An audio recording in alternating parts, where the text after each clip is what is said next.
Eh bien, salut tout le monde, c'est la MZenShot. Salut à tous. Moi, je suis Awakening et je suis avec Oregon. Salut à toi. Salut Awe, comment ça Ça va? va la forme? Alors aujourd'hui, on se retrouve pour une review, celle de la PP19 Bison de chez Sima, la CM058 de chez Sima. Donc, on va faire vite fait un petit sommaire de ce qu'on vous réserve pour la vidéo. Donc, en toute première partie, on est là pour un petit point histoire que je vais faire avec la présence de la réplique dans le milieu des jeux vidéo. Ensuite, on enchaîne direct par le contenu de la boîte lorsque vous commandez la réplique. On continue sur une review, puis sur un avis, parce que c'est une réplique que j'ai déjà pas mal sorti sur le terrain. Donc un avis de joueurs in-game, et on finira sur un test de tir, puis sur une gamme de prix, où est-ce que vous pouvez la trouver et pour combien. Voilà. Ok, donc je vais commencer par la partie histoire. Donc la CM 058 ou PP19 Bison est le pistolet mitrailleur russe de la manufacture Izmash, désolé, je connais pas le nom par cœur, c'est un peu compliqué. Sorti dans les années 90 pour faire concurrence au MP5 américain. Car effectivement, cette réplique avec un chargeur hélicoïdal, comme vous pouvez le voir, je vais le sortir. Hein. Hop, merci. Avec un petit chargeur hélicoïdal, donc le chargeur qui est peut-être la caractéristique unique de cette réplique. Donc qui a permis au bloc de l'Est d'avoir la supériorité sur les Américains avec donc la Bison, puisque la MP5 américaine n'avait que 30 coups dans le chargeur, alors que là, si on le chambrait en Makarov, le Makarov, on pouvait mettre 70 coups. Alors, donc pour ce qui est de la présence dans le milieu du jeu vidéo, cette réplique est évidemment dans les Call of Duty. J'ai en tête Ghost et Modern Warfare 3. Et aussi sur les Battlefield, je crois qu'elle est dans le 3 en DLC et dans le 4, je sais plus. Je m'en souviens plus, mais je crois qu'elle est beaucoup présente dans les Battlefield. Voilà, c'était tout pour la partie histoire. Je vais remettre vite fait le chargeur. Tiens. Je te laisse la parole, Oregon. Alors effectivement, aujourd'hui on se retrouve pour détailler cette bison. Donc à savoir que toute la partie que je vous montre ici est en métal. Donc le corps de la réplique, la crosse de la réplique qui est pliable. Et la seule partie qui est en ABS renforcé, si vous voulez, c'est le chargeur que Awakening vous a détaillé. Donc il est en polymère renforcé. Donc, ah oui, le cache-flamme aussi est en polymère renforcé. À savoir que le cache-flamme est changeable, vous pouvez monter un silencieux sur cette réplique. Ou un autre cache-flamme. Ou un autre cache-flamme plus intéressant, plus grand. De base, sur la réplique, vous avez un organe de visée style AK-47. AK-74. AK-74. Attention. Excuse-moi. Pas de soucis. Une mire fixe à l'avant. Donc si vous voulez monter une lunette sur cette réplique, il va falloir vous munir d'un rail Picatinny latéral AK-47. Vous avez déjà tout qui est disponible sur le côté gauche de la réplique. On va vous le montrer sur la vidéo. À ce niveau-là, en fait, vous avez toutes les attaches qui sont disponibles ici, en fait. Et vous pouvez simplement monter un Picatinny qui va être fixé par là et se retrouver à peu près à ce niveau-là. Au niveau de la gamme de prix, on est sur 20 on euros. est sur 20 euros à peu près, l'adaptateur pour AK. On est sur 20 euros, donc ça coûte vraiment pas cher. Et puis les premières Red Dot de qualité sont aux alentours de 20 euros aussi, 30 euros. Donc ça va vous donner une cinquantaine, quarantaine d'euros pour pouvoir équiper votre bison d'un organe de visée qui est potable, qui est pas Ensuite, mal. ce qu'on peut voir, c'est que sur le côté, on a le sélecteur de tir, donc sécurité Full automatique et semi-automatique. En cyrillique. Pareil, c'est écrit en cyrillique. Ouais, effectivement, c'est en cyrillique dessus. Par contre, ce sélecteur est en métal aussi, donc bon point. On vous montrera après comment changer la batterie et changer le chargeur. Approvisionner votre chargeur. On vous montrera aussi également où est le hop-hop. Mais avant toute chose, je pense qu'on va s'attaquer au contenu de la boîte lorsque vous commandez votre réplique. Oui, vas-y. Alors je vais le faire rapidement. Quand vous achetez votre réplique, donc dans la boîte vous aurez donc votre... Oh mais j'oubliais. Tout simplement pour avoir le contenu de la boîte, vous avez simplement... Ah putain, la petite pub bien placée. Vous avez simplement à aller regarder notre vidéo unboxing sur cette réplique. On effectue un unboxing sur cette réplique. Alors savoir que le titre de la vidéo c'est... comment on l'appelait? Une vidéo de best original réplique. Voilà, c'était un unboxing, on n'a pas donné le nom de la réplique qu'on était en train de déballer. pour un peu de suspense. Parce que c'est vrai que c'est une réplique qu'on retrouve pas sur le terrain. Et pour une petite anecdote rapide, dans notre club, personne ne connaît cette réplique. Du moins, ne l'a pas dans sa collection. Après, je pense qu'ils la connaissent, mais ils l'ont pas dans leur collection. On C'est a une quand même réplique qui les. est originale, ça change des M4 de base ou des. Il y a beaucoup d'AK-47, Ou beaucoup d'AK, d'AK-74U, mais ici on retrouve Une base bison. AK-74 Une base avec du coup un AK-74. chargeur hélicoïdal en dessous, comme on Voilà. le disait. Ok, donc je pense Alors- qu'on peut attaquer la review. Si t'es Ouais, chaud. on y va.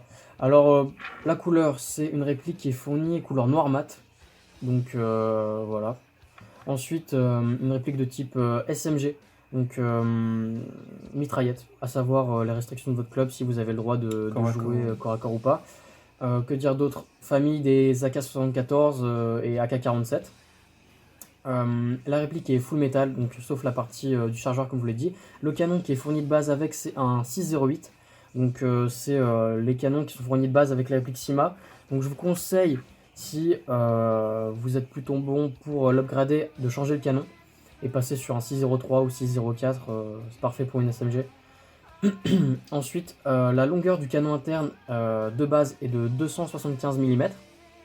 Donc pareil, vu que vous pouvez monter un silencieux ou un cache-flamme différent sur cette réplique, vous pouvez monter par exemple, je sais pas, un silencieux pour allonger le canon et pouvoir monter un canon interne plus grand, ce qui est fait très souvent en fait pour les upgrades. Ensuite, elle pèse 2,9 kg. Donc pour une SMG, qu'est-ce que C'est tu quand en même penses? lourd. Pour une Toi qui SMG, l'as ça joué en reste quand partie. même. Ouais, ça reste quand même lourd pour une. Ça reste quand même vachement lourd pour une SMG parce que jusqu'à maintenant en SMG, on n'a pas testé beaucoup de choses. Ouais. J'ai été beaucoup tester les MP5 des gars du club, tout ça, et ça reste beaucoup plus léger. Ça, c'est full métal. On sent que c'est vraiment hyper massif, c'est vraiment de la qualité. Et j'y reviendrai sur la partie avis. Je te laisse continuer. Ensuite, à savoir que elle développe une puissance autour de 400 fps à la 0,20 grammes. Donc ce qui est ce qui est très bien, mais même un peu puissant pour ce qui est de jouer en CQB. C'est un peu puissant Oui, pour le CQB. parce qu'effectivement, cette réplique, vu la tête qu'elle a, vu sa morphologie, le fait que ce soit une SMG, ça part plus dans une direction de CQB, effectivement, et elle est un peu puissante. On va pas se le cacher, elle est un peu puissante pour du CQB. Donc moi je déconseille pour jouer en CQB. Non, c'est pas que je déconseillerais, c'est que passer là au chrony. Ouais, passer là au chrony vous pouvez la downgrade après. Et downgrader là parce qu'elle tape. Elle tape bien. Elle tape bien. Mais bon, elle est très agréable. Pour vous dire, nous on n'est pas sur du CQB. Notre club c'est pas du CQB et on rivalise avec les DMR et les fusils d'assaut, les DMR bas de gamme et les fusils d'assaut haut de gamme du club avec cet engin là. Voilà. Donc ouais, ça tape fort. Type de propulsion donc sur batterie. AEG. Ensuite, le chargeur c'est un high cap. Donc tu peux mettre à peu près combien de billes dedans? Alors c'est pas écrit combien de billes vous pouvez mettre dedans. À première vue on dirait qu'on peut mettre beaucoup de billes, mais non. Mais non, c'est pas on le cas. met 180 billes dans le chargeur approximativement. En fait, tout Combien se de fait. BB loader tu peux mettre? Tu mets 2 BB loaders Ouais, à plein. peu près 2 BB 2 loader. BB loaders plein. Euh, D'ailleurs, je vais vous montrer comment on recharge, comment on fait le rechargement. Et Donc voilà. Dernier point, on peut dire que la batterie qui est à l'intérieur, c'est une batterie de type stick. Ouais, c'est une batterie LiPo. Non.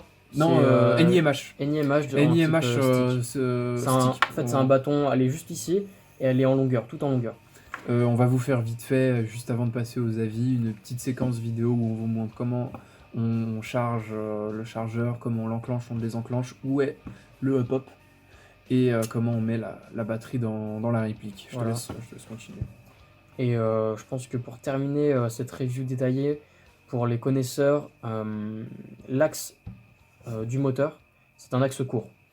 Voilà. Ensuite, j'ai pas d'informations à vous donner sur le type de joint hop-up, mais a priori, c'est un joint hop-up de base qui est mis dans les CIMA. Mais voilà, vous allez le voir dans le test de tir.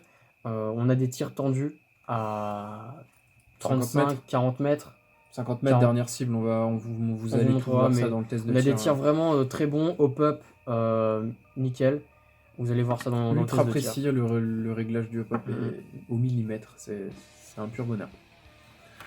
Ok, donc ensuite on passe tout de suite à la partie avis personnel, mais avant, On va vous montrer donc comment on bouge le hop-hop, on met la batterie et on recharge le chargeur. Alors donc pour votre hop-hop, il suffit d'enlever la sécurité donc qui est le cran du haut. Vous la mettez où vous voulez, de toute façon il n'y a pas la batterie, c'est sécurisé. Vous tirez la petite cache d'éjection et le hop-hop est à l'intérieur à ce niveau-là. Où vous avez une petite molette que vous connaissez forcément sur toutes les répliques d'assaut, c'est plus ou moins la même, ça se trouve dans la chambre. Et puis voilà, c'est un réglage qui se fait avec sur un stand de tir, c'est idéal. Voilà. Donc c'est tout pour le hop-hop. Ensuite, pensez bien à remettre la sécurité. Savoir que la réplique n'est pas blue back. Non, malheureusement. Donc pour le chargeur, ensuite, petit loquet en dessous, on retrouve ça vachement sur les fusils de précision d'ailleurs. Ouais, je te laisse tenir la réplique. Il vous faudra forcément un BB loader. Alors parce que, oui. Là, ce qu'on peut voir, c'est que sans le chargeur, les seules parties qui ne sont pas en métal, c'est la crosse ici, enfin la poignée qui est en ABS renforcé et le canon. Sinon, tout ça, c'est en métal, donc c'est ce qui fait le poids. Et on a vraiment une impression de compacité, rigidité, c'est très agréable à porter. Et je trouve que le poids est bien réparti, contrairement à des répliques qu'on a pu tester, du style Starhawk, que ce soit en forme longue ou forme courte. Donc je continue rapidement sur le chargeur. Donc le chargeur, en fait, ça se passe tout à ce niveau-là, excuse-moi Oregon.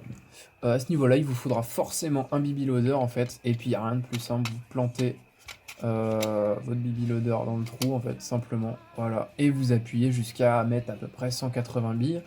Vous avez même un petit loquet d'éjection si jamais vous voulez cracher vos billes et vider le chargeur. Et ensuite, pour le remettre, je te récupère la réplique rapidement. Rien de plus simple en fait. Vous avez des petites dents qui sont à l'avant et deux petits taquets qui sont là. Vous bloquez les dents à l'avant. Et voilà, rien de plus simple. Ensuite, pour la batterie NIMH stick, comme on le disait plus tôt, tiens, tout se passe à ce niveau-là en fait. Ici, vous avez un petit bouton. En appuyant dessus, le cache s'enlève et vous avez la tâche donc, qui est à ce niveau-là. Je te laisse la brancher. Branchement type NIMH, donc petit point sur la batterie, donc c'est une batterie 1200 et 8,4 volts. Donc à savoir que c'est différent parce que sur la plupart des CIMA low cost, c'est des batteries 1100 qui sont vendues 8,4 volts. Là c'est une 1200, donc voilà, petit point à savoir. Alors donc comme d'habitude vous la branchez et après vous allez l'enfoncer directement au fond de la réplique au niveau de la chambre à feu, j'allais dire. Hop, tout simplement vous la faites coulisser dedans. Vous vérifiez que rien ne dépasse. Et ensuite vous pouvez simplement remettre votre cache en mettant le taquet sur le fond. Et forcément c'est là que je vais pas y arriver. Voilà. Simplement, après vous appuyez là, en fait vous la faites tomber sur le cran d'éjection et c'est tout, rien de plus simple. Voilà, je pense qu'on peut maintenant passer à l'avis en partie, nos retours en partie. Donc pour cette partie-là, je vous mettrai des petits clips rapides que j'ai pu tourner in-game, donc un petit doublé et puis 2-3 kills par-ci par-là. Parce qu'on va dire que j'ai qu'une batterie pour la GoPro et on tombe vite à plat. Hein. Ouais. Donc du coup, voilà, je vais vous passer vite fait tout ça. Mais du coup, alors en partie, c'est un autre monde en fait. Genre depuis que j'ai eu cette réplique, je joue qu'avec en fait. Oregon peut témoigner, on est toujours en binôme en partie et c'est un bonheur. Je la lâche pas en fait. J'arrive pas à m'en débarrasser. Je joue tout le temps avec. Elle a une portée incroyable, une précision ouf. Vous allez voir dans le test de tir. Elle tape fort, quand quelqu'un est touché, il n'y a pas de Highlander avec ça, hein. C'est direct que ça tape, on le sait. Elle a une prise en main, une façon de tirer qui est ultra agréable. Bah, là de toute façon elle est chargée. Voilà. La prise en main est ultra agréable, le bruit il est un peu sympa quand même. Il y a une petite vibration dans toute la réplique quand vous jouez avec. Elle est compacte, robuste, vous avez vraiment la possibilité de courir partout avec parce qu'elle n'est pas non plus très grande et pas très imposante, en termes de taille. La crosse pliée, ce que ça donne. Oui, la crosse est rétractable, donc vous avez, excuse-moi je vais pas t'assommer, un petit bouton qui est au niveau de mon majeur ici. Si vous appuyez dessus, vous pouvez rétracter votre crosse et en la levant d'un cran, hop, et vous pouvez très bien jouer avec cette version-là de la... Donc, là, on peut voir que la crosse est bien maintenue, donc vous pouvez courir avec sans problème, elle va pas se détacher. Donc moi, je pense que les points positifs de cette réplique, c'est sa compacité, le fait qu'elle soit full métal, qu'elle ait une bonne puissance. Après, ça peut être point faible, point... Ouais, ça peut être, la puissance peut être un point faible, Peut être un point effectivement, faible. selon votre club, en fait. Faut Mais, toujours vous renseigner. Je dirais que Auprès de votre club. pour moi, ce serait un point fort. Bon, je trouve que c'est un point fort, ouais. Euh, Parce que quand il y a un gars qui te casse les couilles avec une DMR et que tu lui niques sa race avec ça, mon gars, t'es content. Ensuite, ouais, non, c'est clair. Que dire encore des points forts de cette réplique? Alors, c'est pas la réplique la plus originale au monde, on est d'accord, c'est une base d'AK-47, d'AK-74U. Avec juste un gros Mais- chargeur. Mais malgré tout, c'est une réplique qu'on retrouve rarement. Bah, on l'a jamais retrouvé dans Nous, le on l'a club. pas retrouvé On est personnellement. on est les seuls à posséder la Bison au club. Donc, niveau originalité, ça change. Donc, ça, c'est sympa. Et au niveau de son prix, donc maintenant, on va parler un peu du prix. On peut la trouver aux alentours de 180 €. 180 € par Voilà, là, 200, entre 180 et 200 Sur les sites français, après, donc c'est du CIMA. Donc vous pouvez retrouver peut-être, chercher du côté de Taiwan Gun, des sites comme ça. Vous pouvez peut-être la toucher un peu moins cher. Mais pas sûr. Et puis d'occasion, elle est pas très vendue. D'occasion, bah non, quand t'as une réplique comme ça, généralement, Tu la gardes, ouais. tu la gardes. Voilà. Rapport qualité-prix, top. Au top. En Top. vrai, j'ai eu un petit peu peur parce que je l'ai acheté sur un coup de tête. En fait, je voulais une SMG, mais je voulais une SMG plus que tout. En fait, j'en avais plein le cul de ma DMR qui fait 1m30 de long, je passe pas les portes avec. Je voulais pouvoir jouer vite avec une réplique semi et qui tape. Et bah, j'ai vu cette réplique, je me suis même pas posé la question. Je l'ai acheté en étant grand fan de Call of Duty MW3. Je l'ai acheté direct et quand je l'ai reçu, ça a été le coup de foudre instantané. Je suis tombé amoureux de cette réplique et aujourd'hui c'est ma réplique principale que je joue pour tout. Donc au top. Après, Elle vaut son prix, clairement. elle vaut son prix. Point faible, par contre, c'est forcément le chargeur qui est tout à fait atypique. Il est, Ouais, oui. il est sympa, mais il est Introuvable. ouais, Non, déjà, introuvable. il est introuvable. Mais si vous arrivez à vous en procurer, de toute façon, on peut toujours arriver à se procurer. Le problème, c'est qu'il est il est assez gros. Donc Il rentre faut pas dans des les chest poches- rigs. Ouais, il faut des poches spéciales ou des poches assez grosses. Donc, faut essayer de trouver une astuce pour Donc le ranger. la seule chose que je peux vous dire pour pallier à ce problème effectivement de chargeur introuvable et du fait que dès que vous avez un chargeur, c'est peut-être le seul que vous aurez toute votre vie sur la Bison. Pour ceux qui veulent jouer vraiment en 1000 sim avec le nombre Ouais. de balles dans. Il y a quand même un petit moyen de contrer ça, c'est qu'en fait, le rechargement, si vous avez un BB loader plein sur vous, le rechargement est ultra rapide. Vous avez un bouton à appuyer, le chargeur il tombe, vous mettez 2 coups de BB loader, vous avez rempli 80 billes, tac, vous le remettez en une seconde. Enfin, je l'ai fait en partie, ça prend 2 secondes, Voilà. vraiment. Donc c'est vraiment pas long, forcément, c'est un tout petit peu plus long que si on veut changer de chargeur. Mais voilà, donc comme seul point faible, il y a ça. Il y a le fait que le chargeur soit pratiquement introuvable. Et puis le deuxième point faible, c'est que la mire, par défaut, laisse tomber. Ouais. Jouer au jugé. Clairement, jouer au jugé. Parce que la Voilà, mire, par défaut, faut penser... après, il y elle en est a, pas y en a ouf. qui aiment bien, mais il faut penser à un petit upgrade au moins externe, un upgrade externe avec Ray Picatinny supérieur et investissement dans un pointeur laser, enfin red dot, Une petite red dot plutôt. ou le viseur holo. Voilà. Ensuite, je vous propose de passer directement au test de tir en vous remerciant d'avoir regardé la vidéo. Et puis, je pense qu'on vous postera sur notre compte Instagram des photos de la Bison avec l'upgrade externe. Ouais, donc, qui sera fait. Normalement, c'est commandé dans pas longtemps. Pour voir un peu son look avec un Ray Picatinny supérieur et un Une red viseur dot. red dot. Un point rouge basique. Voilà, donc j'espère que la vidéo vous a plu. N'hésitez pas à vous abonner, il y en a plein d'autres qui arrivent, on a vraiment du boulot. On a vraiment beaucoup de répliques à traiter. Et puis on vous réserve une vidéo toute particulière qui va arriver dans un petit moment, qui va être une vidéo qu'est-ce que l'airsoft, tout simplement, parce qu'en fait on s'est rendu compte qu'autour de nous, dans nos proches, dans notre entourage, pas mal de personnes ne connaissent pas ce sport, et s'ils le connaissent, c'est en mal. Donc on va faire une vidéo pour essayer de débunker tout ça et vous donner notre point de vue sur nous qui faisons de l'airsoft depuis déjà quelques années maintenant. N'hésitez pas à vous abonner. Donc nous on propose des reviews détaillées. Certes elles sont un peu plus longues, mais n'hésitez pas à swiper dans la vidéo, aller un peu plus loin pour On va voir la partie qui vous intéresse. voilà, qui vous intéresse. Mais voilà, nous on va essayer de se concentrer pour faire des vidéos de review bien détaillées. Ensuite sur la chaîne vous pouvez retrouver des unboxings, des tests de Pour l'instant il tir. n'y a que des reviews, mais il y a Des des reviews. unboxings à la fin. On va essayer de faire du paint job parce on est déjà à 3 Voilà. répliques peints et on n'a pas fait une seule vidéo. Putain, Non.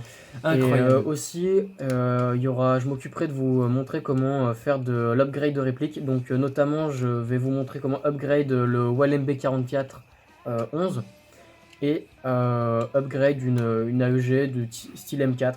Donc voilà, c'était tout pour aujourd'hui. Et bah merci d'avoir regardé cette vidéo des Aims & Shots. J'espère que ça vous aura plu. Et à la prochaine pour une nouvelle réplique. Ciao. Salut tout le monde. C'est bon.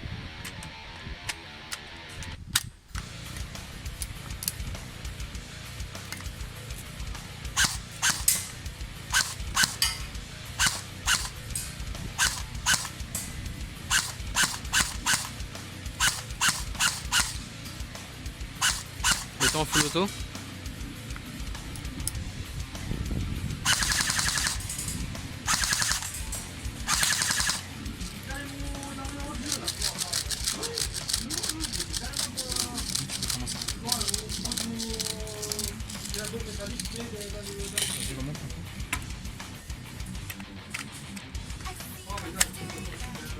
Tu vises laquelle?